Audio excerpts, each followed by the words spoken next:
Welcome everyone to Wallet Talks podcast.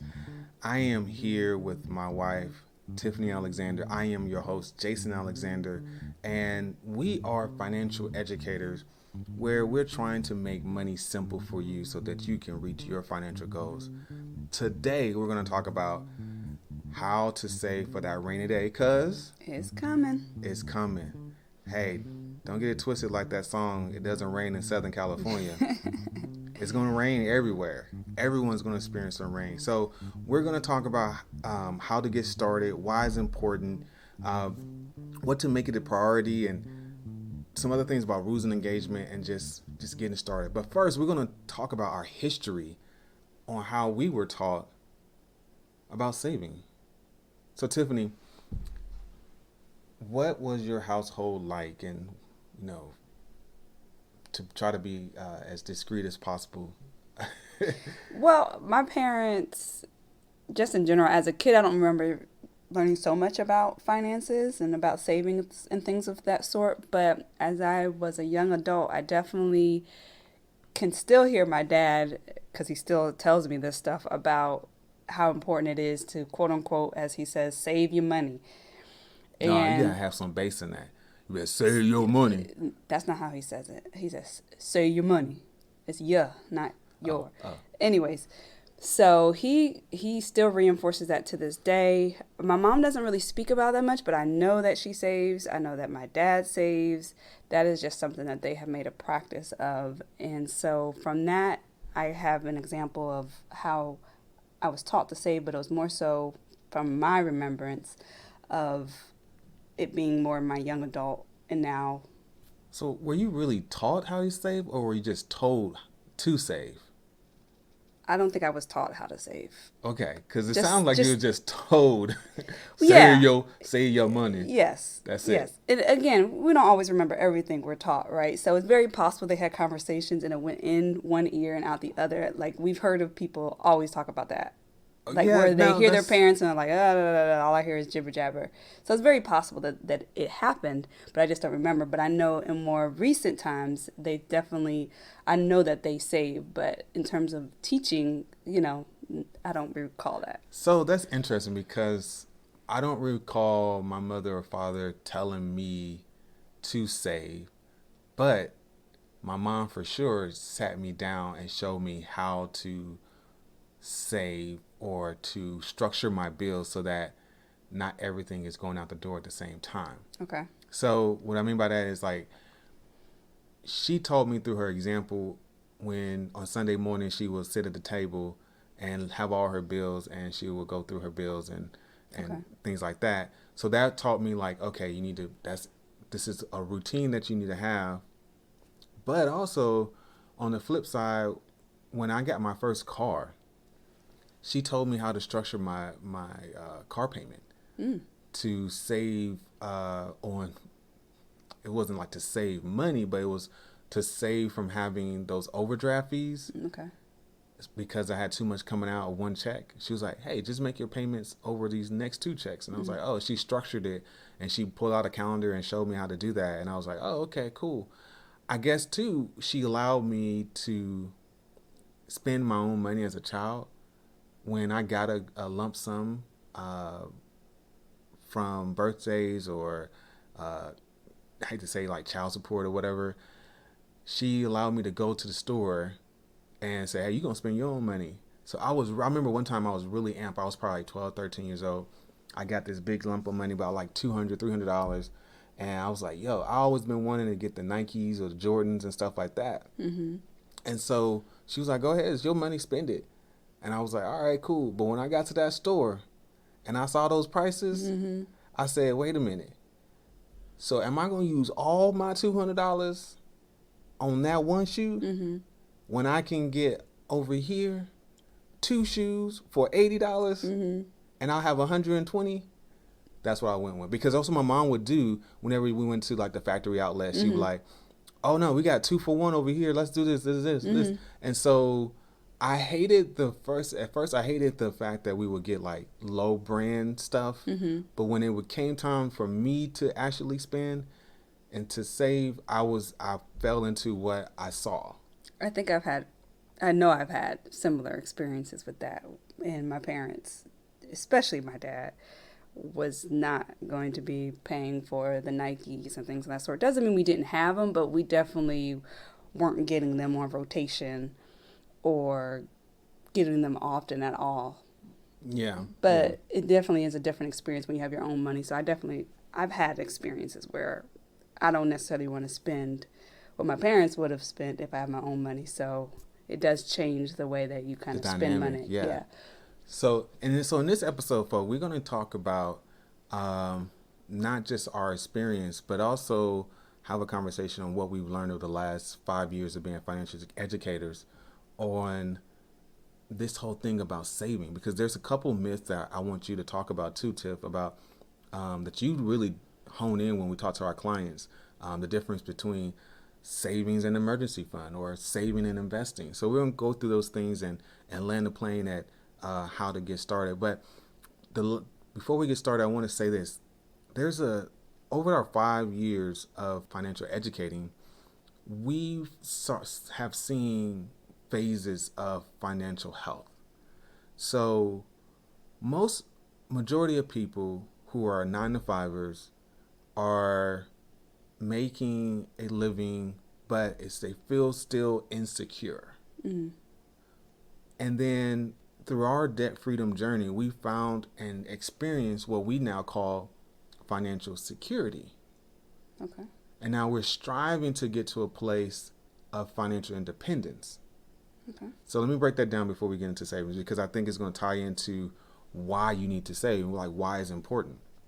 So financial insecurity is, from my experience, where you have trouble making payments of unexpected payments. Okay. So if your tires goes out, you're reaching for the credit card because you don't have the actual cash to pay for it yourself. You're asking someone else to help you because you don't have the resources within your own coffer. Okay. All right. So you're essentially living what is called like paycheck to paycheck. Okay. Okay. Transitioning to financial security is where you're not derailed by an unexpected bill or emergency, like a rainy day, right? Okay. So you're not derailed if the water heater goes out or your child gets sick, or and you have to take time away from home because you have enough saved up to cover that, to be that buffer in this low period. Okay. Right? Mm-hmm. So when you get to that stage, you feel more secure to handle all the wiles of just everyday life. Versus on the other hand I'm stressing about how to make these decisions, how to go day to day, how to go month to month. So that's the difference between financial, in my opinion, insecurity to security. We're striving to be financially independent, where our income, our lifestyle is not funded by our efforts alone. It's independent of us working.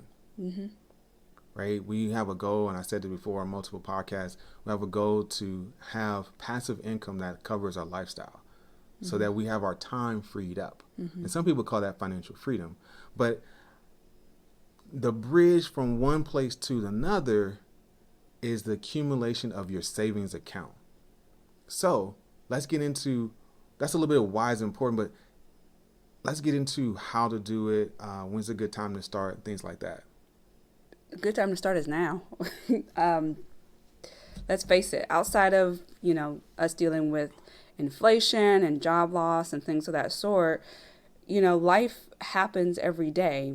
Things happen to people every day, and it's about whether or not you're able to respond to it. And in this case, respond financially to it.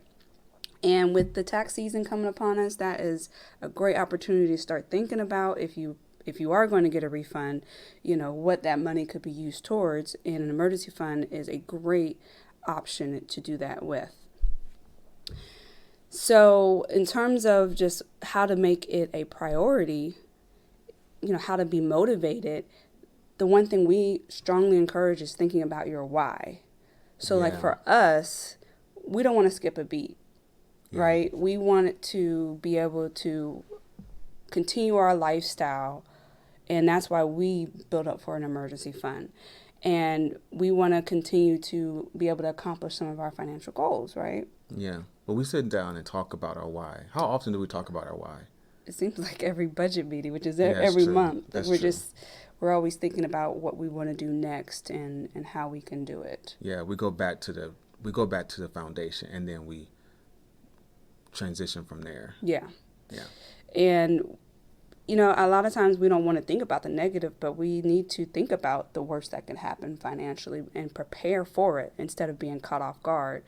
I think that one thing we also think about is how can it affect others?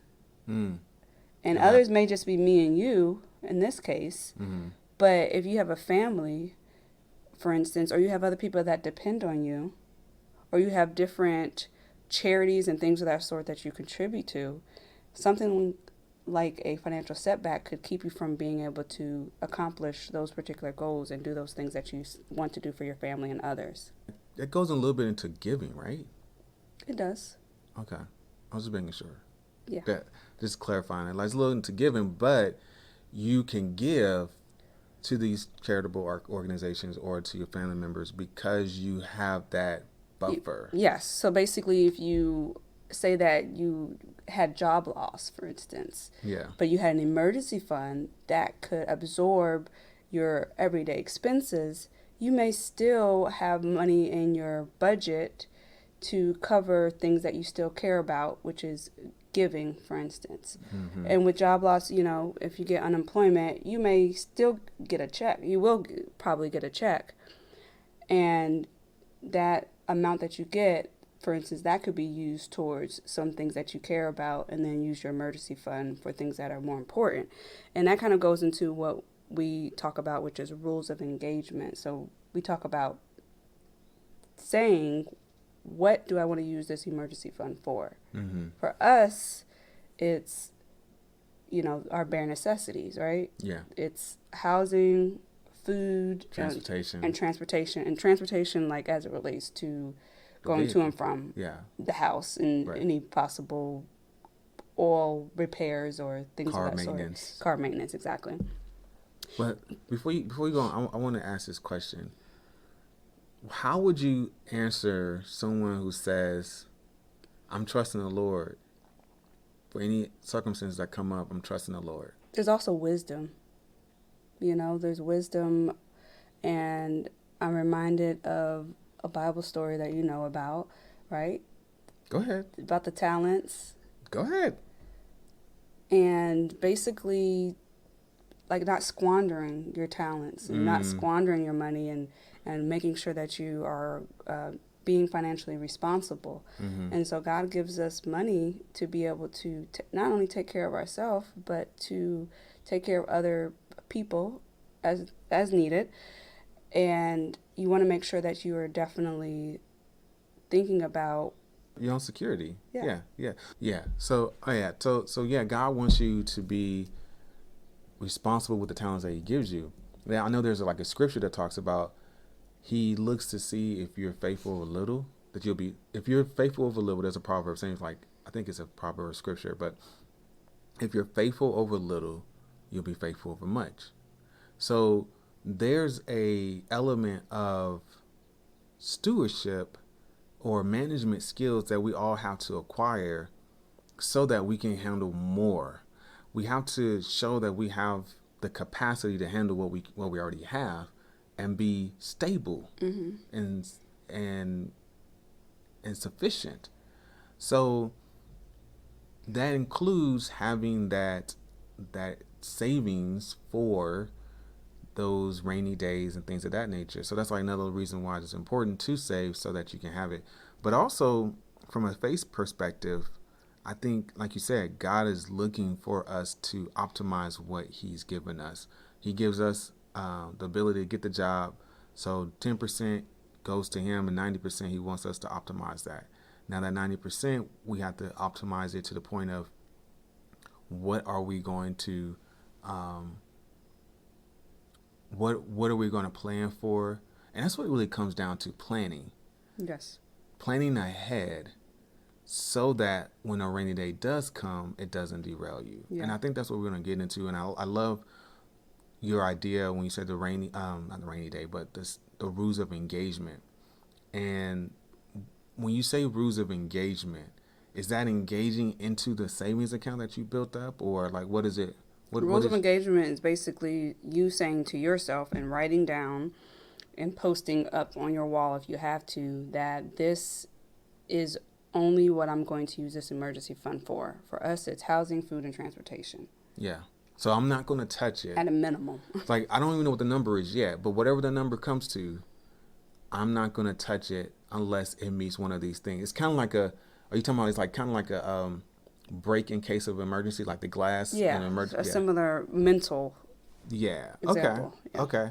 So what are the recommendations to get started? Well, first, I want to make sure people understand that emergency fund is different than savings. Okay, go ahead. So emergency fund is what we just talked about. Savings is like you're saving up for something. Saving up for a car, saving up for a vacation. An event. Something that's going to come up. It's like a known upcoming expense. Yeah. And you can have multiple types of savings. Emergency fund is just one bucket. Yeah, that's true. And it's for something that's an emergency. So then it would be like a three-legged stool, right? So just imagine this. Okay. You have your finances like a three-legged stool, and maybe four once we in our baseline. Three-legged stool for illustration. So one leg is just your checking account where all your income comes in and you spend all your expenses. Yes. Mm-hmm. But you're still not stable on one leg on the stool. Okay. You need at least another one. Okay. One of them could be the emergency fund. Yes. Right? That helps buffer for rainy days or unexpected expenses. Mm-hmm. And then the next one is savings, where you're saving up for, like you said, upcoming expenses. Mm-hmm. Vacations, things of that nature, things that you're striving for, but you're putting off to the side to invest into your future. Yes. So if you have those three in a healthy, strong state, when you sit down and you rest on your finances, you feel more secure, more stable. Yeah, just at a minimum though. I mean, there could be other legs. I think there's other legs. There's definitely other legs you could do investments. Like definitely. Yeah. But definitely want to make sure that emergency fund is, I would say emergency fund is priority. Yeah. Because again, if you lose a job or something like that, you need to have money to replenish that. Or if you don't have enough in your current budget, you have other obligations that you have to pay for. Like for instance, if you have a child in a private school or something, you're going to need to pay for that, or your child could get unenrolled. So it's very important to have that intact. And again, emergency fund is personal to you. So you may say emergency fund is that example alone. Like I have to make sure that my child's tuition is paid. Yeah. Because I need them to go to this school. Right. And I don't want to interrupt their learning. Yeah. I like that. So we've built ourselves an emergency fund. And do we have it in one account, or what we do? No, we definitely have it in a separate account. And it's not just a separate account. It's in a separate bank. We do not want to have the freedom to easily transfer from checking to savings. Yeah. And, that's when you get a bank account, they usually give you a checking and a savings. And it's just too easy to transfer it. So, we decided just go ahead and put it in a whole different bank account. Yeah. And it's over there. Mm-hmm. If we need it, we'll do the transfer that we need. I feel like you got a story as to your experience of when we had savings and checking in one institution versus having it at another institution. Like, tell me a time when we had this checking and savings in one institution and your feelings of security or insecurity versus when it's all separate. Are we talking about the tax situation? Yeah, I am talking about the tax situation. Oh, yeah, the tax situation. Boy, oh boy. Earlier in our marriage, when we were younger chickens. Younger chickens. I am not old here, lady. Anyways, when we were younger, married couple, There you go. we had a situation where Mr. Had a Alexander, situation. he does our taxes. I don't Well, do he it no did our more. I taxes. don't do it no more. And when we were waiting for a refund to come in, and I just kept asking, like, Jay, did we get the refund? He was like, no, it hasn't come in yet. It hasn't come in yet, right? And then one day, he said, oh, man, I put the account on our tax refund to go into, the account that I listed was our savings account. Yeah, I thought it was a savings account. Or Okay. Yeah. But it basically went to checking. And it was like, it was in one of those, it was in the same institution, but it didn't go to, I'll just say the names. We have Ally and USA. So our Ally is our emergency fund bucket, right? And so say we had it all going to USA, and it was like, I just saw extra money for some reason, and it was like, oh, let me just spend it. So all that to say, I know there's people out there that have that experience. One day, I was like, Jay, where's the money? And that's when he told me he put it in the wrong account. And I said, well, where is it? It's gone. What do you mean it's gone? We spent it. I was like, I mean, this was like at least a few $100s. Mm-hmm. No, it was 1,000. It was a couple. Well, that makes it worse, babe. I know. Dang it. So, yeah. Lesson learned. But with that, I wanted to get you to see, I want you to express a little bit, like, from your perspective, from a woman perspective, when you have your emergency fund in a separate institution, how does that make you feel? Well, it's not so much it being in a separate institution that is the thing for me. For me, it's more so just having it. Having an emergency fund is very important because I feel a sense of security, and it's something that makes me feel like, okay, if something happens, we have money to pull from, and we don't have to stress about our house. We don't have to stress about food. We don't have to stress about having gas. We don't have to stress about any other things that we decide for our rules of engagement, which could change at any time, by the way. Yeah. Life happens and you add things to that list of rules of engagement. And for me, it's peace of mind. Yeah. Yeah. So is it your peace of mind comes with a certain level of the balance of the emergency fund? Well, now that we are more advanced in our finances, that number has definitely changed, or that amount has definitely changed. But at a bare minimum, when we were starting out, it was recommended, between $500 and $1,000, and we still stick to that, based off of the idea of a car insurance deductible being possibly $500 to $1,000. I've heard of cases where it may be $250, but nevertheless, you want to have that as a minimum because that's the amount you're going to have to pay if you have an issue with your car. Mm-hmm. And over time, we have decided to build up, 1 month, 2 months, 3 months, 4, 5, 6 months. Ideally, I would love, and I've told this to you before, I would love to have at least a year. But right now we ain't there yet. Yeah, we're at, I think, 5 months now. We're at 6. We're at 6. We're 6 there? Yeah. Oh, yay, we accomplished it. That was one of our... You see the inflection in her voice, right? So yeah. Well, the funny thing is, just a little story. Go ahead. Last year, we were talking about our emergency fund, and I was like, Jay, I think we definitely need to get like 6 months in here. He was like, okay, I bet. And he put all the numbers in, and he did all that, and then he was like, we got 6 months. I was like, great. And then earlier this year, he comes to me, and he's like, yeah, I think we're short. And, just know that 3 to 6 months amount is going to change based off of your income and your expenses. And so he was like, yeah, we need to add more to it. And so I'm excited because now we set that goal at the beginning of the year, and now we're there at 6 months.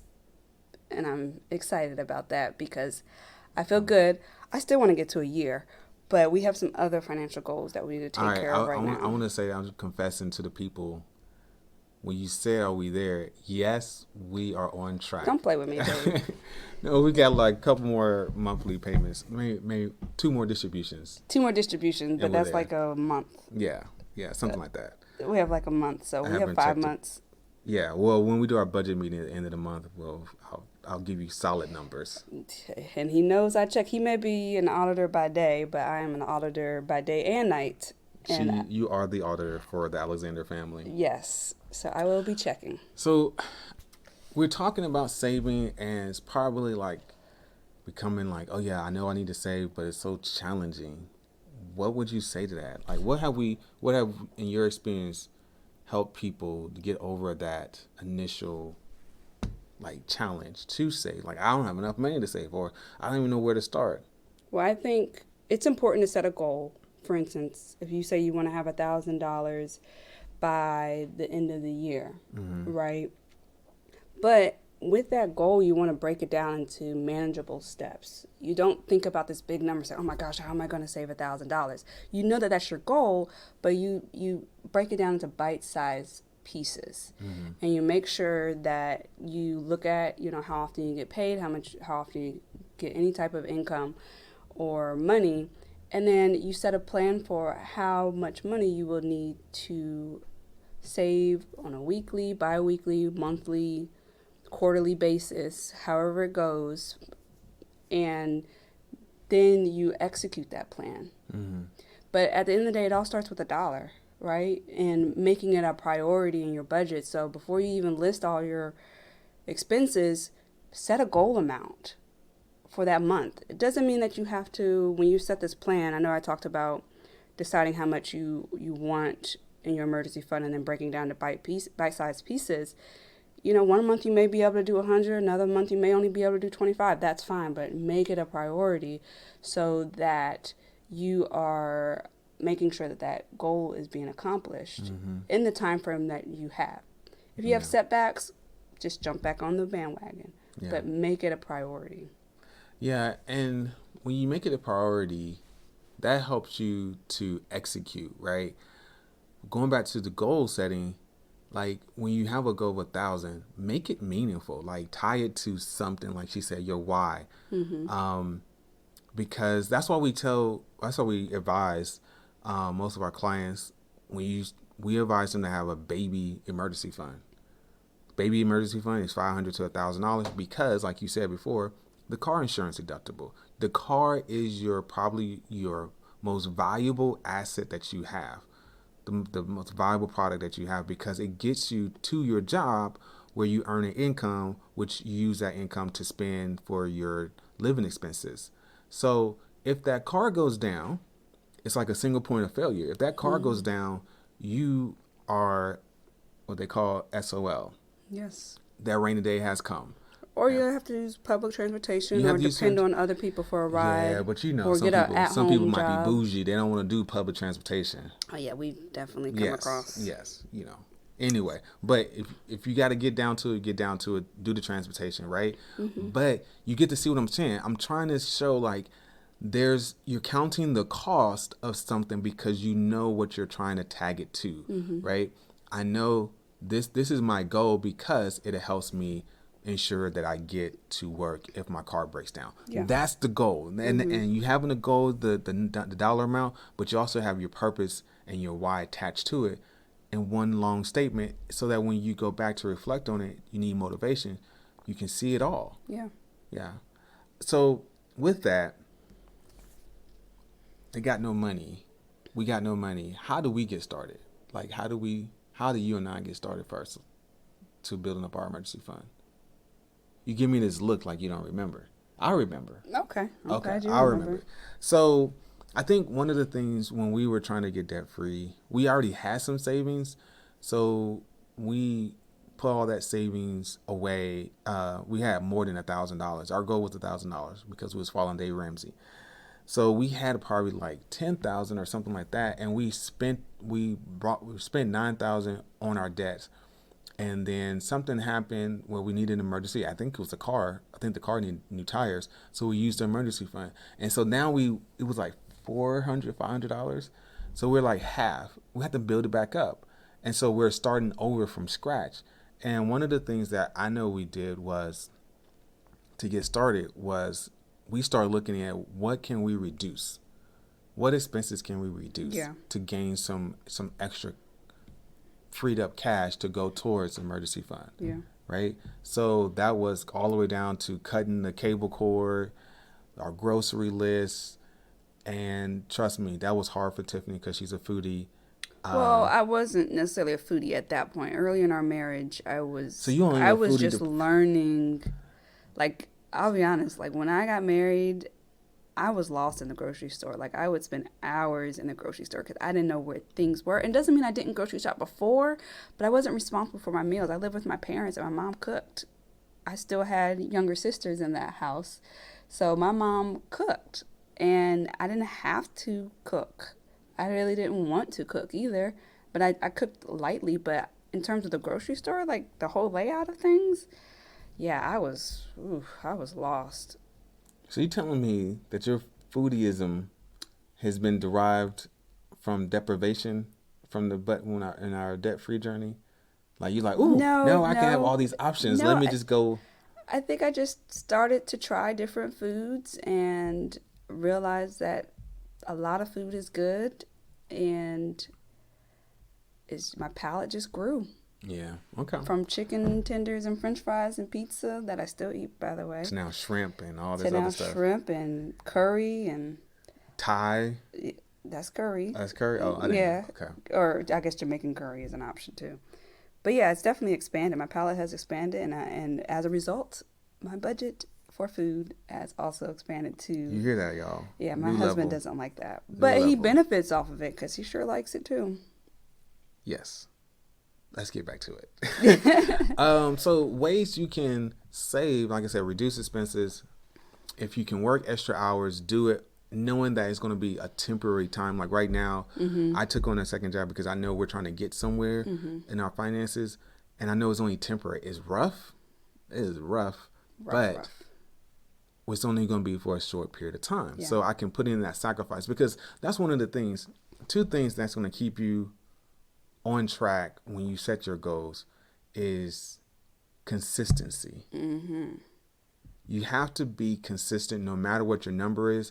If you want to start small, like Tiffany says, $1 or $5, if that's the amount you can free up, then just do it every single week, every single day, however long you have it. So the second thing is, I'll say it was two. Your why. Yeah, and your why. Your why. Yeah.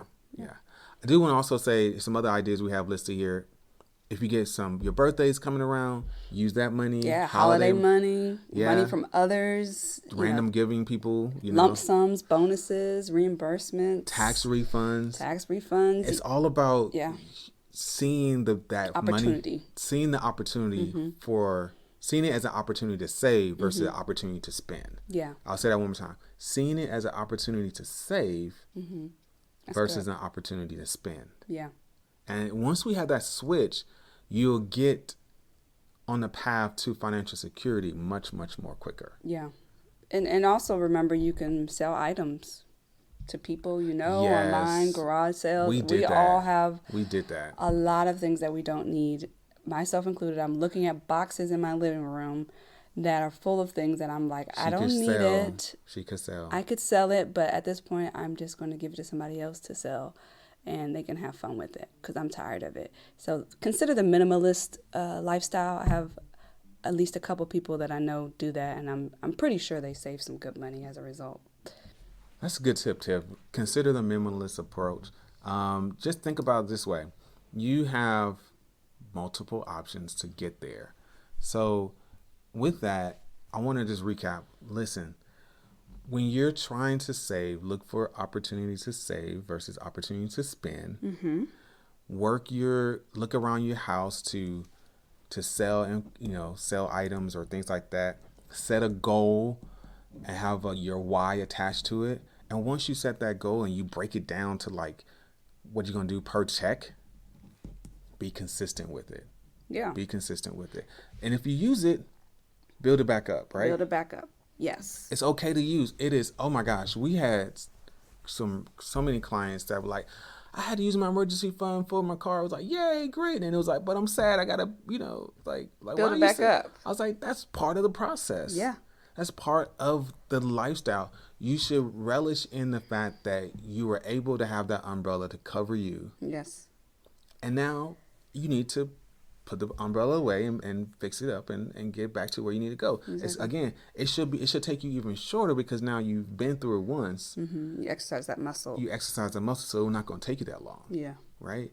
So these same tactics that we're sharing with you can be used when you get to your savings account. Yeah. Everything we've been just talking about was first emergency fund. Remember that. Emergency fund and savings are two different things. They're two separate stools on the leg. I mean, two leg stools. Yeah.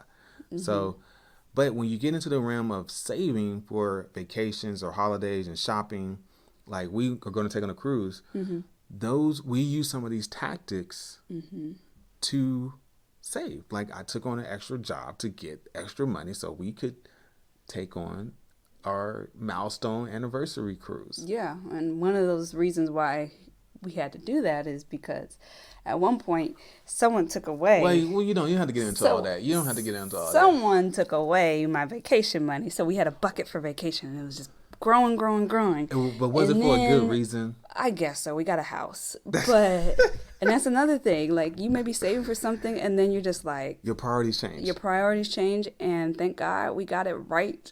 Like a week before the pandemic hit, we got our house, and if we hadn't done that, we would have definitely been spending more on a house or still living in an apartment. Because the market went bananas. So it was delayed. Our vacation was delayed, but now we built that up, back up. But that's part of being an adult. And now we can spend it again. And see, the part of being an adult, I think Dave Ramsey says this, you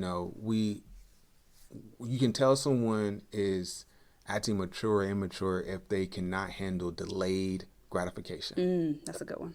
Delayed gratification. And that compulsion to resist delaying our gratification causes us to see opportunities to spend versus seeing opportunities to save. To save for our future, to consider our future, to consider opposite of what you were talking about. Right, to consider our financial security and financial state of mind. Our mindset is just compartmentalized to just gratification. So you go to the club, you spend on that Gucci bag. You know what I'm saying? Yeah, when you have neglected your other priorities. Because they're not as gratifying. Yes. It's not gratifying to put $200 a month to the emergency fund unless you make it something that is gratifying for you. Yes. So some people really like to save. Some people really do like to save. But those people, we're talking to those people. It could be some underlying things to that. That's true. But overall, when we talk, fear. But overall, we're talking about a shift in your mindset. Seeing things differently, seeing that there's hope and opportunity. Trust me, guys, there is hope. We've seen clients and even ourselves go from 0 to 1,000 within a year, or less than 2 years. It is possible. Yeah. People making like $24,000 a year, saving $1,000. It is very possible if we change our perspective and do the things we talked about. So I hope this was helpful. I think it was. We hope it was. If you need further help, look, Wallet Coach has a online budgeting, because you need to start with budgeting to see where your money is going, so you can know if you need to increase your income or reduce your expenses or both. Or combination. So we have a wonderful simplified budget out on our Instagram account at Wallet Coach. Go there, download it. We also have an online course that kind of goes through these things as well, that gives you a little more in-depth information. So that will be linked in our profile on Instagram at Wallet Coach. So just go to the bio, click the link, and you have it. So we hope this again was helpful. Remember, it doesn't matter what you make, it's what you do, what you make. So if you change your mind, you change your wallet, you change your life. This is your boy Jason Alexander and Tiffany Alexander signing out.